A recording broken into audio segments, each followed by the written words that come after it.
حضرت بہاؤالدین زکریا ملتانی رحمۃ اللہ علیہ اور بابا فرید الدین گنج شکر رحمۃ اللہ علیہ ایک زمانے میں ہوئے۔ ملتان کا ایک شخص حضرت بہاؤالدین زکریا ملتانی کے پاس مرید ہونے آ گیا، مرید ہونے آیا۔ حضرت اس کو کونے میں لے گئے اور لے جا کے کہنے لگے تو ملتان کا رہنے والا ہے تو میں اپنے شہر والوں کے ساتھ دھوکہ نہیں کرتا، انہیں میرے پاس لوگ مرید ہونے آئے ہیں، یہ کوئی کہیں سے آیا ہے کوئی کہیں سے آیا، تو میرے شہر کا ہے، میں کوئی پیر شیر نہیں، میں دکاندار ہوں، جیبیں ٹٹولتا ہوں لوگوں کی، میں دھوکہ دیتا ہوں، تجھے بچانا چاہتا ہوں، تو اس طرح کر کہیں اور چلا جا۔ اس نے کہا حضور مشورہ دے کہاں جاؤں؟ کہنے لگے پاک پتن میں چلا جا، فرید الدین بہت بڑا فقیر ہے، بڑا فقیر ہے۔ وہ شخص کہتا ہے گھوڑے پہ بیٹھا، میلوں کا سفر تھا، ملتان سے پاک پتن شریف پہنچا، بابا صاحب کی خدمت میں حضور مرید ہونا ہے، کہاں سے آئے ہو؟ کہا ملتان شریف سے۔ کہنے لگے وہاں فقر کا دریا بہ رہا تھا تو نہر کے پاس آ گیا ہے، فقر کا دریا بہ رہا تھا تو نہر کے پاس آ گیا ہے۔ اور رونے لگا، کہنے لگا بابا مجھے کیا پتا نہر کون سی ہے دریا کون سا ہے، وہ تیرے پاس بھیجتا ہے تو اس کے پاس بھیجتا ہے۔ میرے بھائی پرانے لوگوں کو تو اپنے اندر کوتاہی نظر آتی تھی، سامنے والے کے اندر خوبی دکھائی دیتی۔ میں بن کے بیٹھ گیا ہوں کہ میں ہی صحیح ہوں، بس میں ہی صحیح ہوں، اپنے زاویہ نگاہ سے سوچتے ہو، اپنا ہم نے طرز خیال بنا لیا۔ سوچ کی صفائی، سوچ کی پاکیزگی۔ حضرت بابا فرید الدین گنج شکر رحمت اللہ تعالی علیہ کی اماں کہتی ہیں جب میرا بیٹا پیدا ہونے والا تھا تو میں رب کی بارگاہ میں دعا کرتی تھی، اللہ اگر تو مجھے بیٹا دے تو اس طرح کا دینا بیٹا میرا ہو پر بندہ تیرا ہو، اے اللہ اگر بیٹا دینا تو اس طرح کا دینا، میرے اللہ اس طرح کی مجھے اولاد دینا کہ دودھ وہ میری چھاتی سے پیے پر شکر تیرا ادا کرے، اے اللہ اگر بیٹا دینا تو اس طرح کا دینا کہ قوت روٹی روزی وہ زمین پہ کھائے لیکن اسی زمین پر وہ تیرے دین کا سپاہی بھی بنے، وہ مجاہد فی سبیل اللہ بھی بنے۔ حضرت بابا صاحب کہتے ہیں مجھے شکر پسند تھی، اماں بڑے جتن کرتی ہے بیٹے کے لیے، بڑا کچھ کرتی ہے، اور بیٹے روٹی ٹائم پہ کھانا، اولاد کہتے ہیں مجھے شکر پسند تھی۔ میری اماں سردیوں کے ٹھنڈے موسم میں اٹھ کے میرے لیے پانی بھی گرم کرتی، مصلی بھی بچھاتی، اور پھر ایک پڑیا شکر کی بنا کے میرے مصلی کے نیچے بھی رکھتی، کہتی بیٹا نماز پڑھے تو اللہ شکر دیتا ہے۔ آپ فرماتے ہیں میں روز نماز کی 5 نمازوں کے وقت مصلی اٹھاتا تو پڑیا شکر کی ملتی، سکول اور مدرسے کے میں اپنے کلاس فیلوں کو بھی کہتا نماز پڑھو بڑی پیاری شکر ملتی ہے، کہتے میں روز شکر کھاتا۔ ایک سویرے فجر کی نماز میں اماں نے وضو تو کرایا، مصلی بھی بچھایا، پر دیہات کی وہ ساتھی بیوی جس کا سارا کام خلوص میں مبنی تھا، جو آکسفورڈ سے پڑھی ہوئی تو نہیں تھی لیکن آداب ممتا اسے سارے آتے تھے، جو کسی یونیورسٹی کی سند یافتہ تو نہیں تھی لیکن بیٹے کے ساتھ کس طرح کا رویہ اختیار کرنا ہے یہ سارا اسے پتا تھا۔ کہتے ہیں سادی اماں نے سارے کام کیے لیکن شکر رکھنا بھول گئی۔ بابا صاحب کہتے ہیں میں نماز پڑھنے لگا تو اماں نے یہ بھی بتایا تھا کہ نمازی کے آگے سے نہیں گزرتے، نمازی کے آگے نہیں ہوتے۔ اب اماں کہتی ہے میں مجبور ہوں، درس بھی میں نے دیا ہے بھول گئی ہوں، اب شکر رکھنے جاؤں گی تو پردہ کھل جائے گا۔ ایک کونے میں لگ کے ماں روئی، بیٹے کی شفا کے لیے نہیں، بیٹے کی نوکری کے لیے نہیں، بیٹے کے اچھے مستقبل کے لیے نہیں، ماں روئی آنسو بہے تو کہتی کیا ہے، اے اللہ میں اسے اپنے آگے جھکانے کو جتن تھوڑی کرتی تھی، تیرا بنانے کے جتن کرتی تھی، اے اللہ مہربانی فرما میری پردے داری کر، اگر راز کھل گیا تو میرا فرید نماز نہ چھوڑ جائے۔ بابا صاحب کہتے ہیں اماں تڑپتی رہی اور میں نے نماز پڑھ کے مصلی اٹھایا، پہلے پڑیا ہوتی تھی اب تو پورا دریا شکر کا بہ رہا ہے۔ فرماتے ہیں میں نے وہ اٹھائی شکر کھائی اور میں نے چیخ کے کہا اماں جلدی آ، آج بڑی لذیذ ہے، آج شکر کوئی انوکھی ہے، اور آج تو کمال شکر دی ہے میرے اللہ نے، ایک پڑیا کی جگہ پورا دریا بہ رہا ہے۔ بابا صاحب رحمت اللہ علیہ فرماتے ہیں میری اماں آئی اور میری اماں نے بازو کھولے تو ماں کی ممتا ہی بتاتی ہے کہ اللہ کی رحمت کس طرح کی ہوتی ہے۔ کہتے ہیں میں نے اماں کے سینے سے لگا تو اماں رو کے کہنے لگی بیٹے پہلے میں شکر دیتی تھی، آج شکر بنانے والے نے شکر عطا فرمائی ہے۔ ساری زندگی پیشانی سے سجدے کا نور نہیں گیا، ساری زندگی وہ لذت عبادت نہیں گئی، اس لیے کہ استاد نے ڈنڈے سے نمازی نہیں بنایا تھا، اس لیے کہ پیر صاحب نے یہ کہا کہ نمازی نہیں بنایا تھا کہ نماز پڑھو گے تو روٹی میں برکت ہو جائے گی، اس لیے کہ علامہ صاحب کا وہ بات سن کے ہم نمازی نہیں بنے تھے کہ اس نماز میں بتایا جاتا ہے کہ بیماریاں ختم ہو جائیں گی نماز پڑھنے سے۔ اماں نے رب سے جوڑنے کے لیے نمازی بنایا تھا، ساری زندگی بابا صاحب کہتے رہے اٹھ فریدا ستیا چاڑو دے مسیح، چلو اٹھ فریدا ستیا چاڑو دے مسیح، او تو ستا ہے رب جاگدا تیری ڈاڈے نال پرید۔ ساری زندگی نماز کی ٹریننگ دینا، اپنے بچوں کو اپنے رب سے جوڑنا، اپنے بچوں کو اللہ کے ساتھ ان کا تعلق بنانا، ان کو رب والا بنانا، انہیں رسول پاک کا غلام بنانا، یہ ڈیوٹی ہے ماں باپ کی۔ ایک بہت بڑے محدث ہیں، اتنے بڑے محدث ہیں کہ میرے نبی کریم کی مسجد نبوی میں وہ حدیث کے استاد رہے، حضرت ربیہ بن عبد الرحمن، نبی پاک کی مسجد نبوی میں حدیث کے استاد ہیں۔ اور حضرت حسن بصری جو جناب علی کے شاگرد ہیں، وہ بھی حضرت ربیہ کے شاگرد ہوئے۔ حضرت امام مالک جو 70 سال تک مدینہ اور مکہ میں حدیث پڑھاتے رہے، وہ بھی حضرت ربیہ کے شاگرد ہیں۔ ان کے والد کا نام تھا عبد الرحمن فروغ۔ تاریخ بغداد میں لکھا ہے کہ بنو امیہ کے دور میں تابعین کے زمانے میں جناب عبد الرحمن بن فروغ گھر سے چلے گئے۔ ایک روایت ہے بچہ چھوٹا تھا، ایک روایت ہے بچہ ابھی ماں کے پیٹ میں تھا، جہاد کرنے چلے گئے۔ اس دور میں یہ جہاد ہوتا تھا کہ ایک علاقہ فتح کیا تو مسلمان اگلے علاقے میں چلے گئے، اگلا فتح کیا تو اگلے علاقے، ایک کے بعد دوسرے لوگ پلٹ کے نہیں آتے تھے۔ حضرت عبد الرحمن گئے 30,000 دینار بیوی کو دے گئے، کہنے لگے سنبھال کے رکھنا، اور جہاد کرنے نکلے تو 27 سال تک گاڑی نہیں آئی، اور 27 سال کے بعد آئے تو حضرت ربیہ محدث بن چکے ہیں، مسجد نبوی میں حدیث کے استاد ہیں، بیٹا بہت بڑا شیخ بن گیا۔ واپس آئے، ہاتھ میں نیزہ ہے، کالی داڑھی تھی ساری سفید ہو گئی، وجود بڑا تگڑا تھا، کمزوری آ گئی۔ آئے، نیزہ پکڑا ہوا ہے، گھوڑے پہ بیٹھے ہیں، مدینہ منورہ میں گھر ہے، دروازے پہ دستک دی، حضرت ربیہ نے دروازہ کھولا، اندر داخل ہونے لگے تو کہنے لگے بابا تو کدھر گھستا آ رہا؟ کدھر؟ اس نے کہا تو پیچھے ہٹ، میرے مکان پہ کب سے قبضہ کر کے بیٹھا ہے۔ بات تیز ہونے لگی، آواز تھوڑی بزرگوں کی بلند ہونے لگی تو اندر سے زوجہ نے سن لیا، اور دروازے کی اوٹ سے دیکھنے لگی تو پہچان گئی، کہنے لگی ربیہ پیچھے ہٹ جا، یہ کوئی غیر نہیں ہے، تیرے والد گرامی ہے، یہ تیرے والد ہیں۔ اندر آئے، باپ بیٹا ملے، عصر کی نماز کا وقت ہو گیا، بڑا روئے۔ 27 سال کے بعد باپ لوٹا، 27 سال کے بعد بڑے روئے۔ نماز کا وقت ہوا تو حضرت ربیہ جلدی سے وضو کیا، مسجد نبوی شریف چلے گئے۔ جناب عبد الرحمن فروغ نے بھی کھانا وانا کھانا تھا، کھانا کھانے بیٹھے تو حکم دیکھے شوہر کیا کرتا ہے، یہ نہیں پوچھا کہ 27 سال حال کیا رہا، پوچھنے لگے میں تجھے 30,000 دینار دے گیا تھا، وہ کدھر ہے؟ تو زوجہ کہنے لگی کھانا کھا لو، عصر کی نماز پڑھ کے آؤ، پھر بتاتی ہوں پیسے کہاں ہیں، آپ کی رقم بڑی اچھی جگہ پہ محفوظ ہے۔ کہتے ہیں میں نماز پڑھنے مسجد گیا، عصر کی نماز کے بعد میرے نبی پاک کے ممبر پر ایک نوجوان بیٹھا ہے، گھر میں تو ان کا انداز ٹوپی پہننے کا تھا نا، سادے عام لباس میں، مسجد نبی میں جبہ پہنا ہے، سر پہ امامہ ہے، خوبصورت لب و لہجے میں رسول اللہ کے ممبر پر بیٹھ کر، نبی پاک کے ممبر پر بیٹھ کر، نہیں آپ کو اس بات کی لذت نصیب ہو رہی ہے کہ نہیں، عام جگہ نہیں، نبی پاک کے حضور کے ممبر پر بیٹھ کر نبی پاک کی حدیثیں سنا رہے ہیں، اتنا بڑا مقدر۔ کہتے حضرت امام مالک جیسے لوگ، خواجہ حسن بصری جیسے لوگ کاغذ قلم لے کے حدیثوں کی سماعت کر رہے ہیں، ان سے درس لے رہے۔ جناب عبد الرحمن کہتے ہیں میری نظر اٹھی، کچھ بوڑھا ہو گیا تھا، کچھ اس وقت وہ ٹوپی میں سادے لباس میں تھے، پہچان نہ پایا۔ ایک شخص سے پوچھا یار ہے تو جوان، پر اس کے چہرے کی نورانیت میرے دل کو بھا گئی ہے تو جوان، پر اس کا حدیثیں بیان کرنے کا انداز میری طبیعت کو گھائل کر گیا، یہ کون ہے جو نبی پاک کی مسجد میں بیٹھ کے حدیثیں بیان کر رہا ہے؟ کہتے امام مالک کہنے لگے بابا جی چپ کر جاؤ، ہمارے استاد کے بارے میں اونچے لب و لہجے میں بات نہ کرنا، دیکھتے نہیں کتنے کتنے لوگ بیٹھے ہوئے خاموشی سے۔ تو میں نے کہا مجھے بھی تو بتا دو نا ہے کون؟ تو کہنے لگے کوئی عبد الرحمن فروغ نام کے بزرگ ہے، یہ ان کے بیٹے ہیں، ربیہ نام ہے۔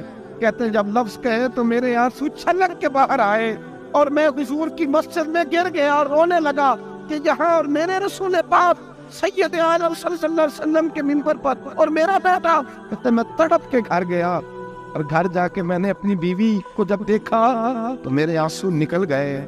میری بیوی سمجھ گئی کہ یہ میرے محدث بیٹے کو دیکھ آیا ہے۔ کہتے ہیں بیوی رو کے کہنے لگی میں نے آپ کے 30,000 دینار آپ کے بیٹے کو مصطفیٰ کریم کی حدیث کا استاد بنانے میں خرچ کرتے ہیں، میں نے وہ 30,000 دینار خرچ کر دی ہیں، 30,000 دینار آپ کا بیٹا میں نے۔ تو کہتے ہیں میں اپنی بیوی کی طرف دیکھنے لگا، میں نے کہا قربان جاؤں، میں اگر اللہ کے دین کے راستے میں تھا، تو نے میرے ساتھ نیکی کی ہے، میرا بیٹا بھی دین کے راستے پہ لگا دیا۔ میرے بھائی دنیا میں وہ بندہ اچھا نہیں ہوتا جو صرف اکیلا اچھا ہوتا ہے، اچھا وہ بندہ ہوتا ہے جس کا معاشرہ اچھا ہوتا ہے۔ اچھا وہ بندہ ہوتا ہے جس کا خاندان اچھا ہوتا ہے، اچھا وہ بندہ ہوتا ہے جس کا حلقہ احباب اچھا ہوتا ہے۔ وہ اکیلا اچھا بن کے بیٹھ کر صرف میں صحیح ہوں اور کوئی بھی نہیں، تو کس طرح صحیح ہو گیا؟ تو اوپر سے گرا ہے، تو کس طرح ٹھیک؟ تیرا نہ باپ ٹھیک معاذ اللہ، نہ تیرا خاندان ٹھیک، نہ معاشرہ ٹھیک، نہ دوست ٹھیک، نہ پیر ٹھیک، نہ استاد ٹھیک، نہ کوئی سیاستدان ٹھیک، دنیا میں جب کوئی صحیح ہے ہی نہیں تو کہاں سے آ گیا اکیلا صحیح؟ یہ کیسے ممکن؟ یہ کس طرح ہو سکتا ہے؟ یہ انا پرستی ہے، یہ نفس کا دھوکہ ہے، یہ اندر کی کوتاہی ہے جو لوگوں کو بڑا بنا دیتے ہیں، پھر اسے لوگ چھوٹے نظر آنے لگتے ہیں۔ یاد رکھیں میرے نبی کریم سید عالم نور مجسم علیہ السلام نے خوبصورت سوچ، اچھی سوچ، پاکیزہ سوچ، صاف ستھری سوچ دی۔ حضرت زید بن حارثہ فرماتے ہیں طائف کے لوگوں نے میرے نبی پاک کو پتھر مارے، لہو لہان کر دیا۔ فرماتے وہاں کے کچھ لوگ بھی انہیں برا کہنے لگے، میں بھی برا کہنے لگا، اس لیے کہ یہ تو عرب کے کلچر کے بھی خلاف تھا۔ عرب معاشرے کے لوگ اپنے مہمان کے ساتھ یہ سلوک نہیں کرتے تھے، چاہے وہ کوئی بھی ہو۔ اور نبی پاک علیہ السلام نے تو جو دعوت دی اس میں تو حسن بھی بڑا میٹھا تھا، وہ تو لفظوں کے اندر توانائی، خوبصورتی، مٹھاس بھی بڑی تھی۔ تو یہ تو عرب کے رواج کے بھی خلاف تھا کہ گھر مہمان کے پتھر مارے جائیں۔ انہوں نے پتھر مارے، لہو لہان کیا، میں نے بھی برا کہا، معاشرے کے لوگوں نے بھی برا کہا، اور فرمانے لگے پھر کمال ہو گیا، حضرت جبریل بھی حاضر خدمت ہوئے اور عرض کرنے لگے یا رسول اللہ صلی اللہ علیہ وسلم، رب فرماتا ہے کہ جبریل جاؤ اور میرے نبی سے جا کے اجازت لو، اگر میرے رسول اجازت دیں تو انہیں مسل کے رکھ دیں، انہیں دو پہاڑوں کے درمیان انہیں مسل کے رکھ دو، مسل کے۔ ہمارا کسی سے اختلاف ہو جائے نا تو زور جتنا ہمارے اندر ہو ہم لگا سارا ہی لیتے ہیں، جب پتہ چل جاتا ہے نا کہ میرے تعلقات کتنے کو ہیں پھر ہم کہتے ہیں چلو دفع کرو، میں نے کیا کہنا ہے۔ اصل بات پتہ کیا ہوتی ہے کہ انگور کھٹے ہاتھ نہیں پہنچتا، ورنہ اختلاف ہو جائے تو دل ہمارا کرتا ہے کہ پیس کے رکھ دے، لیکن چونکہ اتنی پہنچ نہیں ہوتی تو پھر لوگ واپس آ کے پتہ کیا کہتے ہیں، اور میں نے کہا چلو وہ تو فضول آدمی ہے، میں نے تو نہیں نا اس طرح کا بات دینا۔ اصل بات یہ ہوتی ہے کہ انگور ہاتھ نہیں پہنچتا اس کی۔ یا رسول اللہ صلی اللہ علیہ وسلم، رب کریم فرماتا ہے کہ جبریل جا کے آپ اجازت لیں، اگر حضور آپ کو اجازت دے دے۔ علماء نے یہاں بڑا خوبصورت جملہ لکھا ہے، اگر آپ سمجھتے تھے، بڑی خوبصورت بات لکھی ہے علماء کرام۔ علماء کہتے ہیں اہل محبت کے لیے فکرہ ہے، علماء کہتے ہیں جو رب کافر کو سزا دینے کے لیے بھی رسول اللہ سے پوچھتا ہے، کافر کو سزا دینے کے لیے بھی کہتا ہے محبوب اگر تو کہے تو سزا دے دو، کافر کو سزا دینے کے لیے پوچھتا ہے۔ ہم تو رسول اللہ کے کلمہ پڑھنے والے ہیں، اور جو نبی کافر کے بارے میں کہتے ہیں یا اللہ نہیں انہیں نہیں کہنا، تو محبوب اپنے غلاموں کے بارے میں یہی کہیں گے اللہ کوئی نہیں، بھول گئے تھے، معاف فرما دے، معاف کر دے۔ یہ باریک نقطہ یہاں علماء نے بیان کیا، اس کو سمجھا کر۔ نبی کریم سید عالم صلی اللہ علیہ وسلم سے پوچھا، عرض کی یا رسول اللہ صلی اللہ علیہ وسلم، حضور رب فرماتا ہے اگر اجازت۔ اب سوچ کا معیار دیکھیں نبی پاک، حضور کی سوچ کی توانائی دیکھیں، صحت مند دماغ فروغ پاتا ہے اس سے جو افکار ہمیں ہمارے رسول نے دیے۔ بیمار ذہن لوگ یہاں تک نہیں پہنچ سکتے جن کو سارا زمانہ ہی برا لگتا ہے، فلانا بھی غلط، فلانا بھی غلط، فلانا بھی، تو جناب صحیح کون ہے؟ کہتا میں اکیلا ہی صحیح ہوں۔ او بھائی صحت مند سوچ نبی پاک نے فراہم کی، یا رسول اللہ اگر آپ اجازت دیں تو تباہ کر دیں، لیکن حضور کی امید دیکھیں، زاویہ نگاہ دیکھیں، سوچ کا معیار دیکھیں۔ میرے رسول نے فرمایا نہیں، انہیں تباہ نہیں کرنا۔ حضور کیوں؟ فرمایا ہو سکتا ہے ان کی نسلیں کلمہ پڑھ کے مسلمان ہو جائیں، اگر تباہ ہو گئے تو نسلیں کیسی آئیں گی، اولادیں کیسی ہو؟ تو میں ان کی نسلوں سے بھی امید کرتا ہوں کہ میرے پیغام کو سمجھیں گی اور قریب آئے۔ میرے بھائی یاد رکھیں اس بات کو، سمجھ لیں نبی پاک علیہ السلام نے ہمیں صحت مند سوچ دی ہے، ہمارے افکار و نظریات کو توانائی دی ہے۔ ہر وقت برا سوچنا، برا گمان کرنا، اس ملک کا کچھ نہیں ہو سکتا، یہ فلاں نہیں ہو، کیوں نہیں ہو سکتا؟ اٹھ باندھ کمر کیوں ڈرتا ہے؟ تو دیکھ خدا کیا کرتا ہے، تو عمل کر اور رزلٹ اللہ تبارک و تعالیٰ پہ چھوڑ دے۔ سوچ صاف ستھری، نظریات پاک صاف، اچھے افکار پیدا کریں، اچھے خیالات پیدا کریں۔ حضرت سیدنا امام اعظم ابو حنیفہ رحمۃ اللہ تعالیٰ علیہ کے پاس ایک شخص نے آ کے کہا فلاں آدمی زانی ہے۔ فرمایا تجھے کیسے پتا چلا؟ اس نے کہا حضور آپ تو۔ فرمایا کس نے بتایا تھے؟ حضور میری بات تو اس نے جلال میں آ گئی، فرمایا تیری طاقت کیا ہے؟ تو نے دیکھا ہے اسے بدکاری کرتے ہیں؟ تو نے کسی عورت کے ساتھ اس کو تنہا پایا ہے ایسی حالت میں دیکھا ہے جس سے پتا چلے کہ گناہ کر رہا تھا؟ فلاں آدمی کہہ رہا تھا، فرمایا اگر میں چیف جسٹس ہوتا تو یہ لٹکا کے 80 کوڑے مارتا۔ ایک مسلمان کے بارے میں تو نے یہ بات کر دی؟ اور جو لفظ کہے وہ بڑے سمجھنے والے ہیں، فرمانے لگے تو نے رسول پاک علیہ السلام کا فرمان نہیں پڑھا؟ میرے نبی پاک نے فرمایا جس نے میرے مومن کو دکھ دیا اس نے تو مجھے دکھ دیا ہے۔ فرمایا تو میرے رسول کو تکلیف دیتا ہے مسلمان کا عیب بیان کر کے، تجھے خیال نہیں آتا؟ تو سمجھتا نہیں بات کو؟ من اذا مسلمن فقد اذانی، حضور نے فرمایا جس نے مسلمان کو تکلیف دی اس نے مجھے تکلیف دی ہے۔ لوگ عیب جوئی اور عیب گوئی کا فریضہ اور ڈھونڈتے پھرتے ٹٹولتے پھرتے ہیں۔ اور بھائی مکھیاں دو قسم کی ہوتی ہیں، ایک شہد کی مکھی ہوتی ہے، جب بھی بیٹھتی ہے پھول پہ بیٹھتی ہے، اور جب اگلتی ہے پھر شہد ہی اگلتی ہے۔ ایک مکھی ہوتی ہے جو بیٹھتی بھی گند پہ ہے اور جہاں بیٹھتی ہے وہاں گند ہی چھوڑ کے اٹھتی ہے۔ کردار ایسا اپنائے، اپنی سوچ کو تفکرات کو اس طرح کا بنائے کہ آپ کے ذہن اچھائی کو قبول کرے۔ آپ جب سامنے والے کو دیکھیں تو آپ کو اچھائیاں نظر آئیں، اچھائیاں، اور جب آپ بیان کریں تو پھر بھی آپ کی زبان سے اچھائیاں نکلیں، اچھائیاں نکلیں۔ ذہن سازی کریں، اپنے آپ کو سمجھائیں۔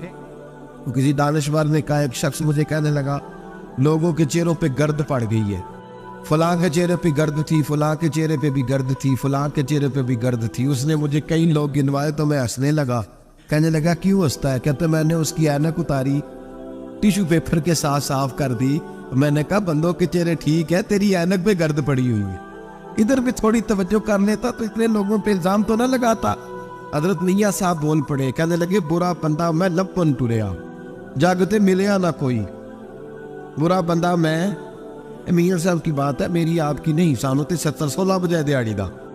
میاں صاحب کہتے میں برا بندہ میں لپن ٹریا تے جاگتے تھا ہی کوئی نہیں کہ ملا ہی نہیں۔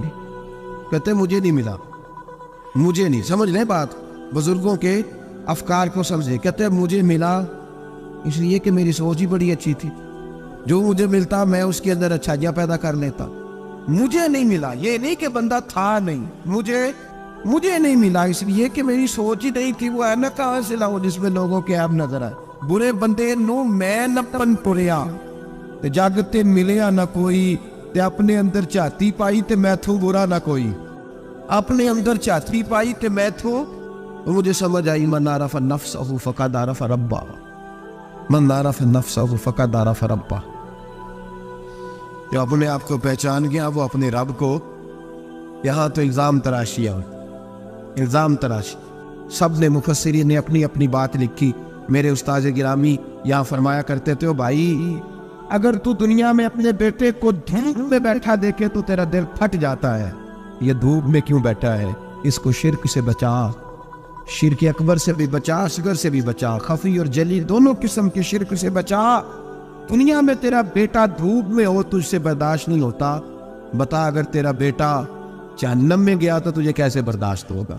آگ میں جلتا ہوا تجھے، اسے اللہ سے جوڑ دے، اسے رسول اللہ صلی اللہ علیہ وسلم کا غلام بنا دے۔ میرے نبی کریم سید عالم صلی اللہ علیہ وسلم نے فرمایا جب تیرا بیٹا 7 سال کا ہو جائے تو اسے مسجد لے کے جا، 3 سال تک لے کے جا مسجد، 10 سال کا نماز نہ پڑھے تو سزا دے، 3 سال تک خود اپنے ہاتھوں سے ٹریننگ دے، اسے مسجد لے جا، آداب مسجد بتا، اسے نماز سکھا، تو خود لے کر کے جا، بھیجنے کا نہیں کہا۔ اور میں جب بچہ 7 سال کا ہو جائے تو اسے مسجد، بڑی محنت کرتے ہیں ہم بیٹے کو بنگلہ دینے کے لیے، بینک بیلنس دینے کے لیے، دن رات ایک کر دیتے ہیں، خدا را سے نمازی پر بنانے کی بھی محنت کرو۔